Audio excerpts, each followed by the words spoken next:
Hi, thanks for joining me. I'm Phil with Electricom's Project Management. Today I'm sitting with Dean Parks out of the Electricom Power Division out of Evansville, and we wanted to talk to you a little bit about mentorship and training.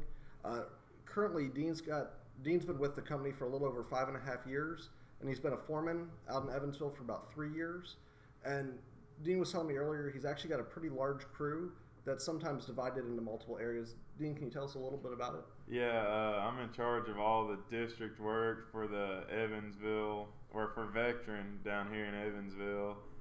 We do work Santa Claus, Newburgh, Mount Vernon, Rio, Richland, just pretty much all over down here in Vectren surrounding areas of the office here.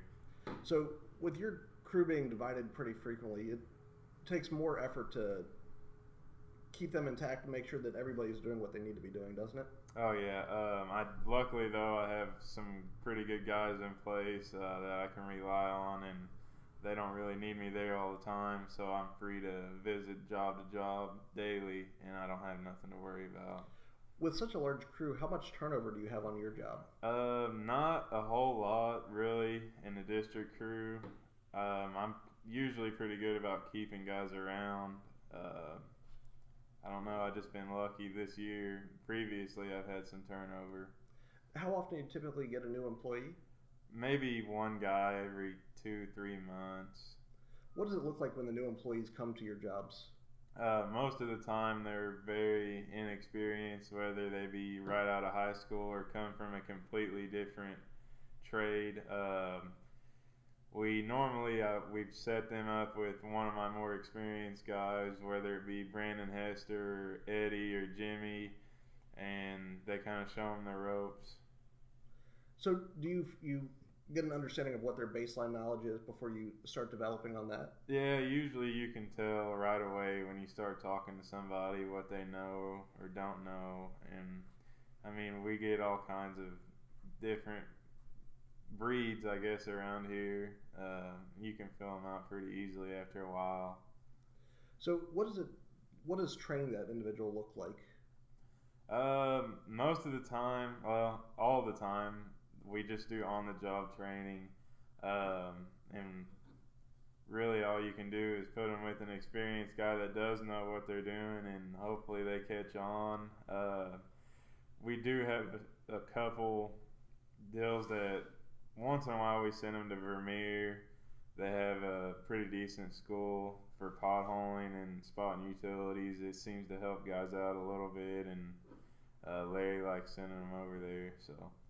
So a lot of working with them hands-on, sending them to schools when we can. How long does it typically take to develop a new employee into somebody who you can put out on a job without as much supervision? Normally, I'd say average about a month. You get some really good guys where it's a couple weeks, and some guys will be a couple months, but I'd say about an average a month before you can really trust them to, do what they're told without you standing over their shoulder. What do you do to help keep them there after you've started the training process in order to avoid having to go through that training process again? What I've found that really works is just kind of be up front with the guy, tell him this is what I'm offering you now. I give you X amount of dollars for your CDL permit, X amount of dollars for the CDL.